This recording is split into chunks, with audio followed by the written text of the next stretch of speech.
Hey, guess what's happening on this week's episode of the Beating Diabetes Lifestyle Podcast with your friend and host, Oscar Camejo. Each year during the month of June, I focus on men's health.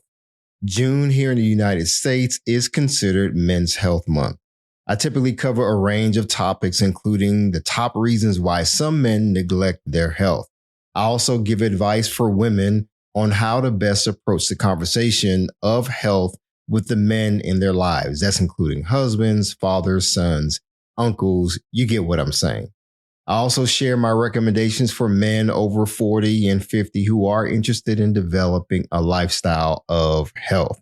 So in today's episode, we're going to kick off this series on men's health with some very straight talk to lay a firm foundation as it relates to this topic. And you as a listener, what can you expect? You can expect me to address the realities that many men face when it comes to their health in comparison to women. Now, that's generally speaking, so don't jump down my throat. Don't beat me up. I love you all. We're also going to talk about the lack of support that some men experience and the impact that that can have on many men. We're also going to talk about the cost of neglecting your health, fellas. We're going to have a conversation because you know what? We can continue neglecting our health if we want to, but the cost is very high. So stick around to hear the rest of today's episode. You definitely don't want to miss it. Let's go. Be sure to visit the website at www.beatingdiabetieslifestyle.com for access to free resources and other information that will help you along your journey. If you would like to submit a question or a comment about the show or to learn more about the Beating Diabetes Lifestyle, you can always email me at hello@beatingdiabetieslifestyle.com. And if you haven't already, be sure to subscribe to this podcast. Welcome to this episode of the Beating Diabetes Lifestyle Podcast with me, your host, Oscar Camejo, helping diabetics make lifestyle changes to reverse type 2 diabetes. Yes, folks, today let's dive into this episode. Men's health is important too. Now, already by the title, I know some people are going to be like, are you saying that some people feel that men's health isn't important? Yeah, I believe so. You know, I think men sometimes catch a bad rap. Now, listen, I'm not trying to create this war or this battle between the sexes. Listen, we already have enough to deal with. I'm talking about making sure that men prioritize their health. It's very important. So, ladies, I also believe that men need your support too. Because listen, we can go at it alone as men, but I think most of us, we rather not. We want the women in our lives to show us support, whether it's our mothers, our wives, our girlfriends, even our daughters. Yes, daughters, we need your support too. All right, folks, I want to give a shout out real quick before we get head deep into this episode. I want to shout out to all of my followers, whether you're on social media, you're on, of course, Facebook, Instagram, TikTok.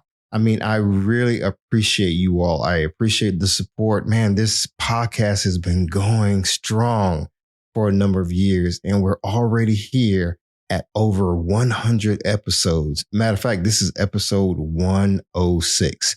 And I couldn't do it without you guys and the love and support. So I really appreciate all the support that you guys show. If you are new to my podcast, I recommend that you delve into the whole library of episodes that I have. I have over 100 episodes that cover a range of topics from weight loss, the best and worst diet, stress management, dealing with food cravings, how to kick sugar addiction, so much. I even talk about nutrition on food labels. I even talk about reading nutrition food labels and so much more. But I definitely want you to get a hold of this free resource that I made available for everyone to download on my website. So go to thebeatingdiabetieslifestyle.com and download the weight loss planner. It's a powerful tool that I put together to help you and others stay focused and to help you to be motivated when it comes to your weight loss journey. You know, by putting a plan in place and tracking your progress, you'll be able to see positive changes that you will be proud of, no matter how small or how great. So go ahead and download the Weight Loss Planner today. It's free. Now, let's get into this episode. Now, if this is your first time tuning in to the Beating Diabetes Lifestyle podcast, I often share my personal story. In a nutshell, I used to be 268 pounds. I started gaining a lot of weight between 2015 and 2020. And within that time frame, I forget how much weight I had gained, but I had ballooned up to 268 pounds. In the middle of all that time, around 2018, I was diagnosed with pre-diabetes. That's where, of course, my blood sugar levels were not as high to be considered a full diabetic and having type 2 diabetes, but it was close enough. I was in that range. So I kept gaining weight. I kept, eating a lot. I kept, being very sedentary, not moving a lot, not exercising a lot, and just really putting in my body the things that I knew I shouldn't be doing. But over time, things just gradually started getting worse until one day in August 2020, I wasn't feeling well. I ended up going to the hospital by my doctor's orders. And it was in the hospital that I finally realized that I had developed type 2 diabetes. I was given that diagnosis while I was in the hospital. I was put on blood pressure medication, cholesterol medication, diabetes medication, of course. And you know what? It was a trying time. But folks, I was able to reverse type 2 diabetes and lose over 80 pounds in less than a year. It wasn't easy. It was very, very tough. And you know what? As a man, I felt, that I was at my weakest point of my entire life. I mean, you're talking about I was roughly 46, maybe 47 at the time. And I just really felt like, man, I had just failed at taking care of my health. And look, I paid the price, which was developing type 2 diabetes and being on high blood pressure medication because my blood pressure was always high. I was stressed out a lot, high cholesterol. I mean, all kinds of things were going on. I was having issues with my heart. I was having issues even with sleeping, constant headaches sometimes. And it was just an ordeal that, thank God, I was able to overcome and get through. And, during that time as a man, feeling weak. I was feeling weak, not just physically, but just emotionally weak. I felt like I was letting my family down. And unfortunately, the support that I needed at the time from someone who was very, very important to me, it wasn't there. And I wish I had it. I wish I even knew how to ask for the support that I needed. But you know what? I just didn't. And so in order to, I guess, look out for the family, I just kept going and just focusing on everybody else and not focusing on myself because, hey, isn't that what men are supposed to do? We're supposed to sacrifice ourselves on the altar of our family's well-being always. And aren't we supposed to neglect who we are? Aren't we supposed to neglect our mental health and our physical health? After all, a man's purpose is to protect, right? And with that protection comes neglect, right? We're supposed to neglect ourselves for the betterment of those around us, right? Well, I want to challenge that. And I'm not going to get too much into it in this episode. Later on in this month, I am going to go head on and tackle this topic as to why some men neglect their health and even why some people feel like men just have to neglect themselves, even though they don't say that. But the mentality is for some people that, men should do all the sacrificing and just give up who they are, give up their well-being for the betterment of everyone around them. Well, I disagree with that. So we can talk about that once I post that other episode. I know it may be controversial for some people, but I have to speak the truth. Generally speaking, let's talk about men's health. Men's health is often overlooked, folks, and is treated as unimportant until a health crisis occurs. Let's be honest. Ladies, you may have your husband who is stubborn and says, hey, you know what? I don't need to go to the hospital. I don't need to go to the doctor. I'll just wait till I get sick, or something wrong happens. Yeah, you have those guys.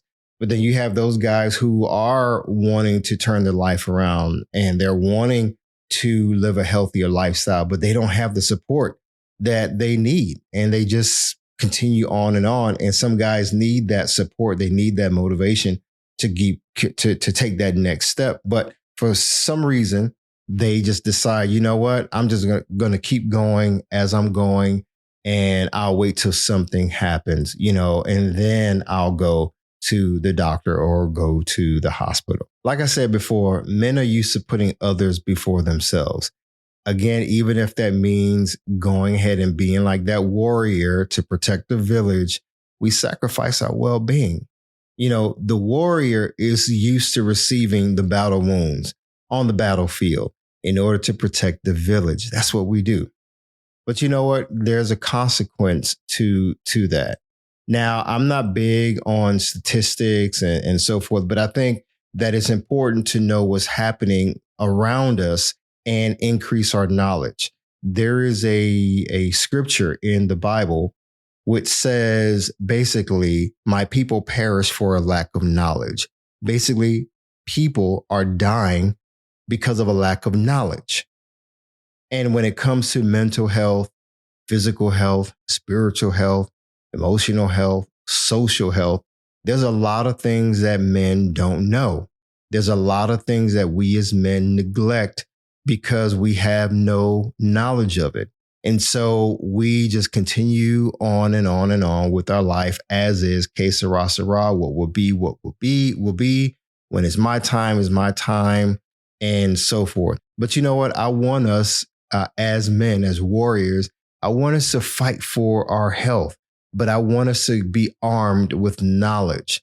Now, I'm going to share with you some statistics briefly from the CDC. Now, for those of you all who are outside of the United States, the CDC is an organization here in the United States. CDC stands for the Centers for Disease Control and Prevention.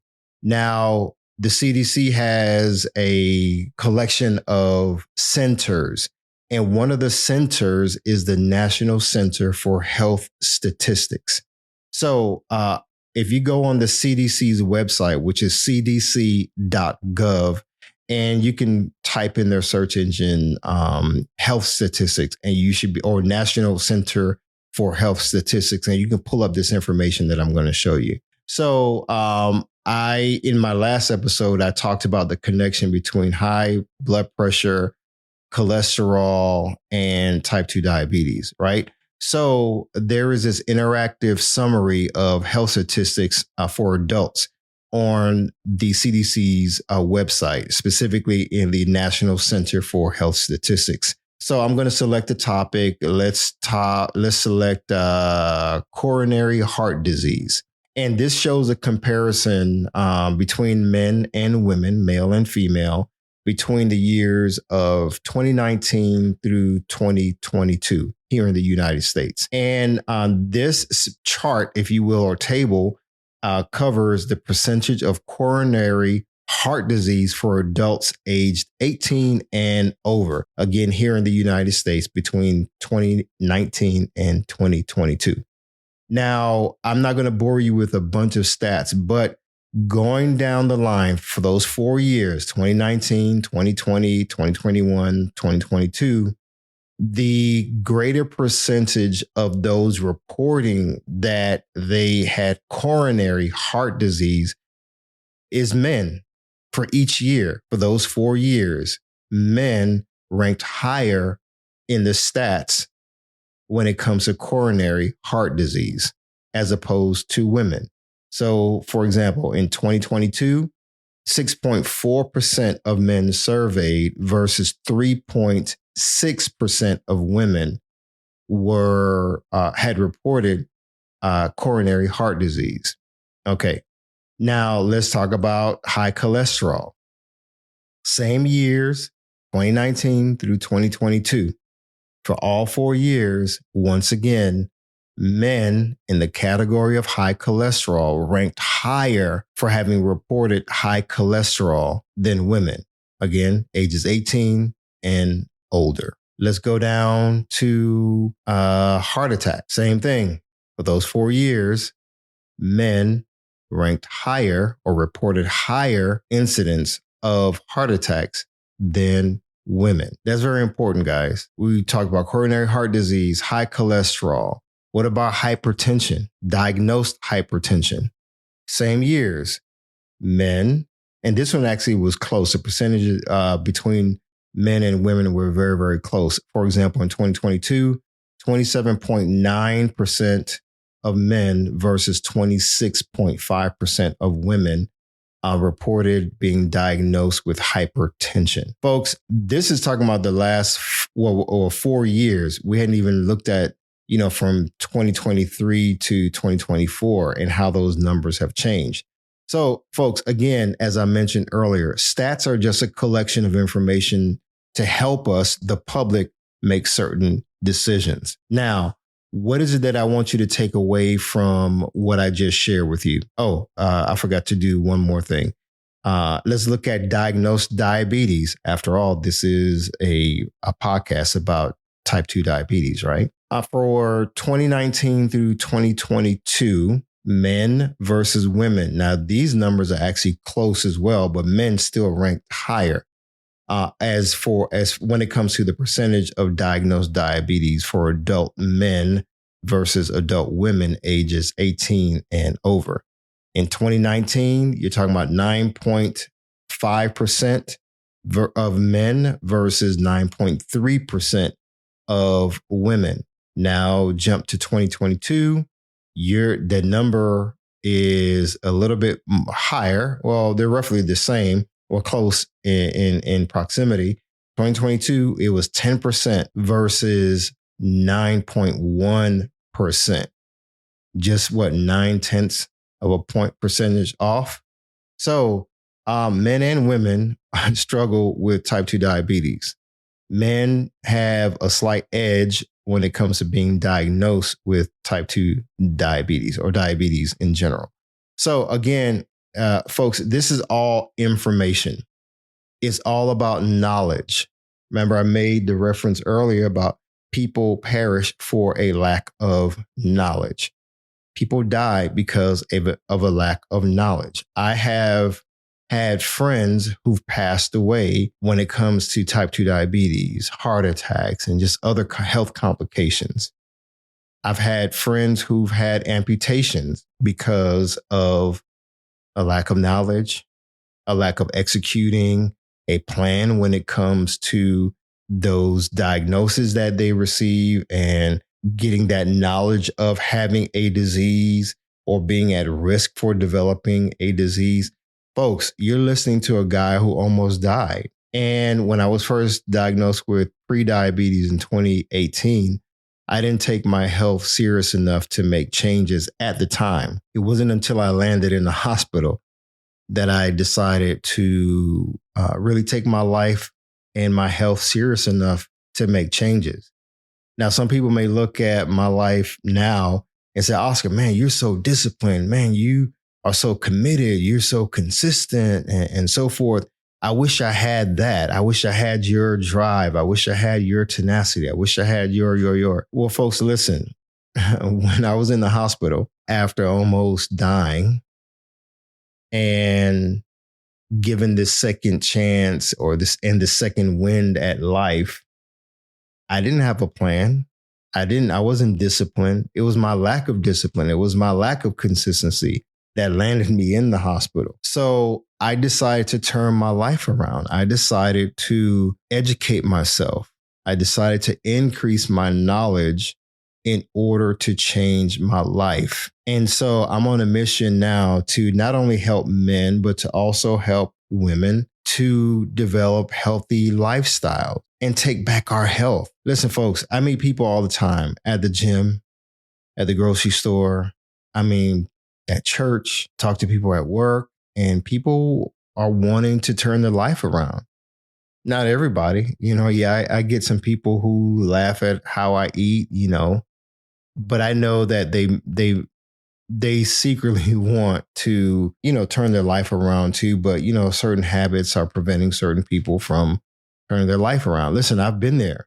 I'm not here to body shame anybody. I'm not here to shame you for your lifestyle choices. I've been there, guys. I've done that. And I just want to help you to get to the point where, men, you don't neglect your health, because your health is important too. That's my message to you guys. Your health is important too. And I'm talking beyond just taking your supplements that you pick up at the grocery store. Just because you take supplements and you take a multivitamin doesn't mean that you're living a healthy lifestyle, right? Just because you get the occasional smoothie doesn't mean you're living a healthy lifestyle. I'm talking about your entire lifestyle, taking an inventory of your entire life, your mental health, yes, your physical health, your emotional health as well, your spiritual health, and your social well-being. You know, there's guys who deal with mental issues and mental health issues, emotional issues, which affects their social life, and that their social life and relationships affect how they sleep. How they sleep affects their stress levels. Their work environment affects their stress levels, and they're struggling. And a lot of men suffer and struggle in silence because they don't want to appear as being weak. And so then that affects their decisions when it comes to what they put in their body, their nutrition or lack of nutrition. You know, you really think that a lot of the guys, a lot of the men in your lives, ladies really want to be eating junk food every single day? That may be their habit right now. They may be stopping at the fast food place without you knowing, because you know what? Hey, I'm finding comfort in this junk food, and you know, when I get home, I'll appear that I'm eating healthy, but there could be some emotional things that are going on that the men in your life are just simply not telling you. And if that's an environment that has been created, it's time to get down to the root of that. So hopefully you get my point. Okay, so hopefully you get my point. Now, because I deal a lot with nutrition and fitness, I want to zero in on those two areas when it comes to what I'm about to share with you. Because I focus a lot on health and nutrition, I want to apply this next segment to specifically your health and in terms of your nutrition and your fitness. Listen, folks, I can spend an entire series just talking on nutrition, you know, what we're putting in our bodies and also what we're doing with our bodies in terms of physical fitness. I believe those two are important, our nutrition as well as our fitness. Because you know what? Our nutrition can affect our mental state, our mental health. Our nutrition, the things that we eat, can affect our stress. And of course, what we eat can affect our bodies in terms of the development or even the prevention of certain diseases. Physical health, of course, is important as well. Our fitness is important. We can build strong hearts. We can help develop our lung capacity. We can do all these different things by making sure that we have a good balance of nutrition and physical fitness. So here are 4 things that I want to share with you in terms of what's necessary to develop a healthy lifestyle. Number 1, having a purpose. Number 2, having a plan. Number 3, having discipline. And number 4, consistency and being consistent. You see, folks, knowing your why is important when it comes to your purpose, in terms of your healthy lifestyle. Why do you want to live a healthy lifestyle? Do you want to live long? Do you want to be able to travel and not run the risk of having a heart attack when you are overseas somewhere while you're traveling?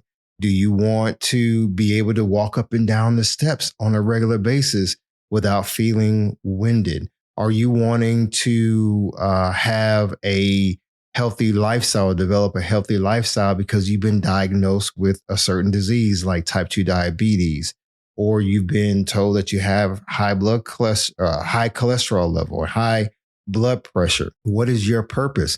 Maybe your purpose is even deeper than that. Maybe you've had a loved one to pass away recently or last couple of years, and you are just wanting to take back your family's health. What is your purpose? Listen, my purpose and your purpose may be totally different. That's why each of us should have a purpose when it comes to developing a healthy lifestyle. Now, men, I believe you should lead in terms of your family's health.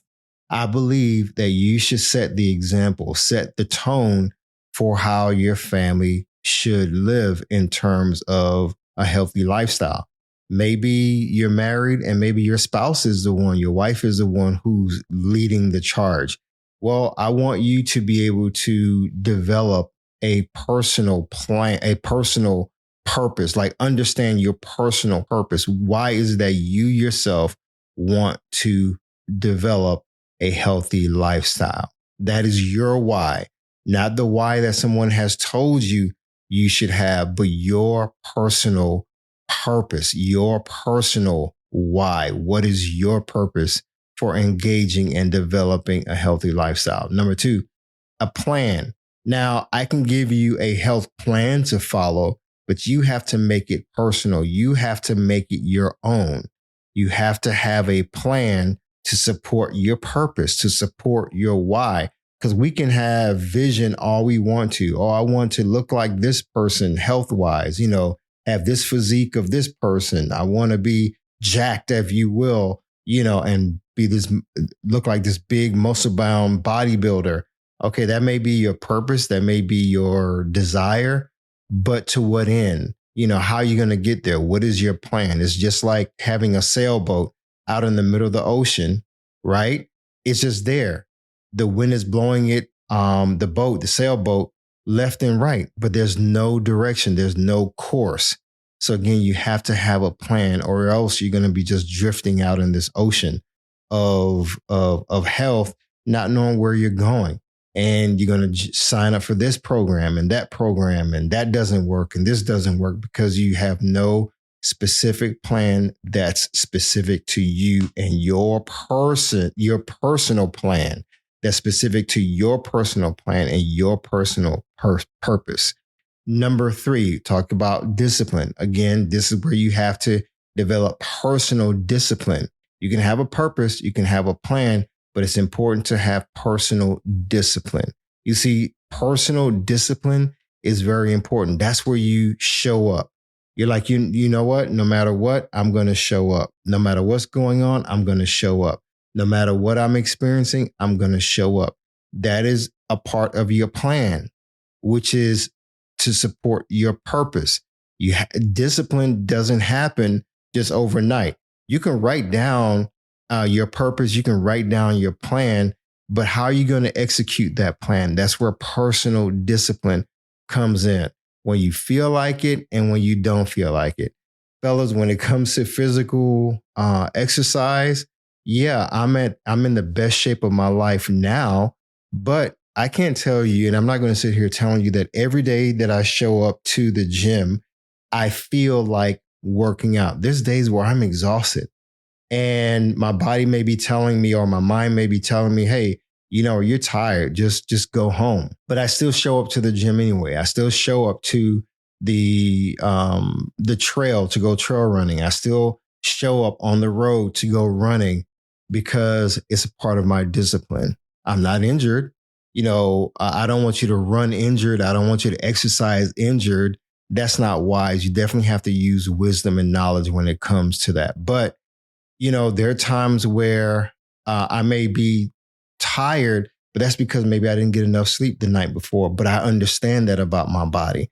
But I'm not going to let that keep me from showing up to the gym to do my exercise. That's not going to stop me from doing my physical or executing my physical and personal plan of discipline. I show up every day to do some form of exercise because I know the benefit. That's a part of my plan. That's a part of my purpose. And number four, consistency.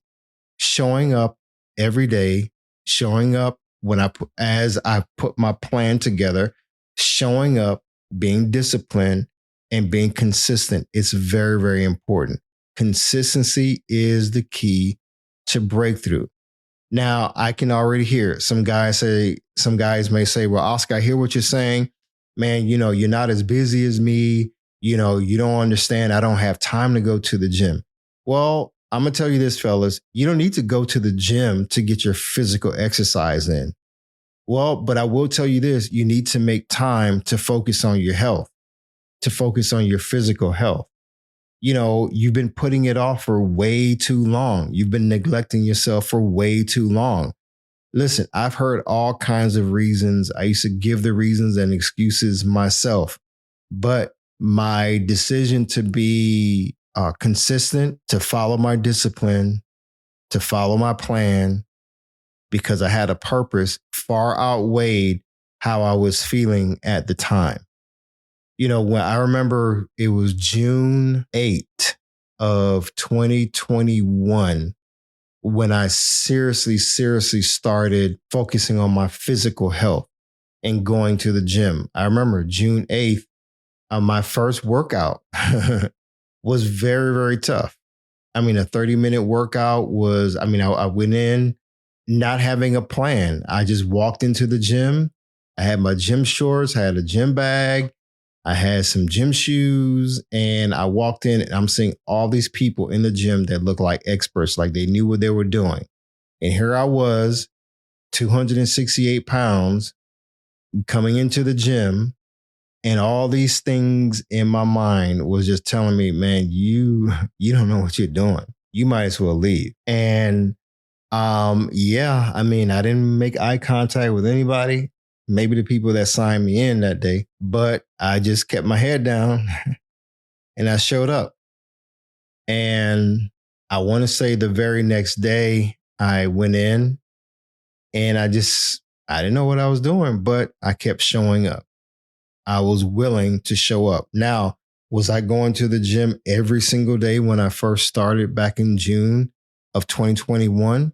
No, but I knew that at least 3 days a week, I was going into the gym. And then guess what? Those 3 days turn into 4 days. The 4 days turn into 5 days. And, and then over time, the consistency just kept being built in my life. And to the point now where the gym is a part of my life. I go to the gym every day, or I do some form of exercise every single day. It doesn't have to be strenuous. It doesn't have to be high intensity workouts. It doesn't have to be any of that, fellas, for me to enjoy my workout. There's some days I go in and I'm just working on mobility, stretching and mobility, keeping the joints fluid, if you will, because I dealt with a lot of pain and inflammation in my knees, in my ankles. My back used to hurt a lot. So you know what? I take some time to just focus on my mobility and flexibility. So for those who say, Oscar, you don't understand, I don't have time to go to the gym. I get it. You may be a truck driver and going to the gym is just out of the question for you. But I guarantee you, if you pause, look at how much time you have between your deliveries. I'm pretty sure you can find 15 to 30 minutes to do some type of physical exercise. I guarantee you, and I've not done this, but I guarantee you, if you Google truck driver exercises while on the go, somebody has done something out there to help motivate you truckers who are driving. For the fellows who travel a lot and you have to fly from here to there, guess what? While you're waiting on your plane to take off, I'm pretty sure if you get to the airport early enough, you can walk and get some steps in, some high intensity steps in while you're at the airport. I recently traveled to Florida, and while I'm waiting on my plane, I probably clocked in maybe 2 miles of walking, just waiting on my plane, rather than just sitting there, waiting for my plane to take off. No, I saw what time my flight was going to take off, and I know that, okay, it's going to be an hour and a half before they even start boarding. Man, how much steps can you get in? How much walking can you get in? Man, forget about what everybody else is doing. I know you may be thinking, man, I'm going to look ridiculous. I'd rather look stupid and ridiculous to other people than to just sit there and waste time. You know what I'm saying? That's just me. Here's another thing that I hear some guys say, well, Oscar, I want to eat healthy, man. I want to stop eating out. But you know what, man? I just never learned how to cook. I don't know how to cook for myself. And I'm talking about, maybe you're single and you're like, yeah, Oscar, I don't know how to cook. I've never learned how to cook. Well, guess what, fellas? It's time to learn how to cook. There are like millions of videos online, whether you're on TikTok, Instagram, Facebook, man, YouTube is free. Google how to cook. You like chicken, right? And stop eating fried chicken, by the way, completely drop it. But how to bake chicken. If you have access to an oven, you can make a nice meal, guys. You can make a nice, healthy meal at least 3 times a week. So this excuse and this reason about, that you're giving me about not knowing how to cook, come on. Guys, one of the first things, I know how to cook. My parents actually taught me how to cook. And I'm grateful. I'm not a chef or anything like that. But I can put together a simple meal in about 12 to 15 minutes. If I can do it, guys, you can too. And that's not with having any chef experience. There's tons of cookbooks out there. There's online cookbooks. There's physical cookbooks that you can pick up, whether you're diabetic or not, so that you can learn how to cook. Remember, knowledge is important. Increase your knowledge. Folks, I can go on, but remember, as we're kicking off Men's Health Month, this month of June, I want you to remember that, fellas and ladies, men's health is important too. Don't keep going on, neglecting your health. You've done that too long. You're probably experiencing the results and the impact of neglecting your health right now. So I've heard this said once, and it was actually my doctor who told me this. He said, today is the first day of the rest of your life. What are you going to do with it? It's an opportunity, folks. So I recommend that you stay tuned for, especially during this month of June, as I ramp up and talk more about this topic of men's health and all that's related to men's health. Because listen, fellas, we are warriors. No matter what industry we're in, we're warriors, right? We like to go out on the battlefield and we want to protect the village, but I'm pretty sure the village wants us around. Let that sink in. All right. As always, stay focused, keep moving, never go back, leap forward, bounce back because you can, my friend. And above all else, trust God. You got this. I believe in you. Hi, everyone. Thank you for tuning in to the Beating Diabetes Lifestyle Podcast with Oscar Camejo. We hope you enjoyed this episode. As a reminder, this podcast is intended for motivational and educational purposes only. It is not a substitute for professional care by a physician or other healthcare professional or qualified fitness instructor. This podcast is provided on the understanding that it does not constitute medical or professional advice or services. If you're looking for help on your journey, seek a qualified medical practitioner. It's important that you utilize someone who is a trained, licensed healthcare professional who can help you on your journey toward good health.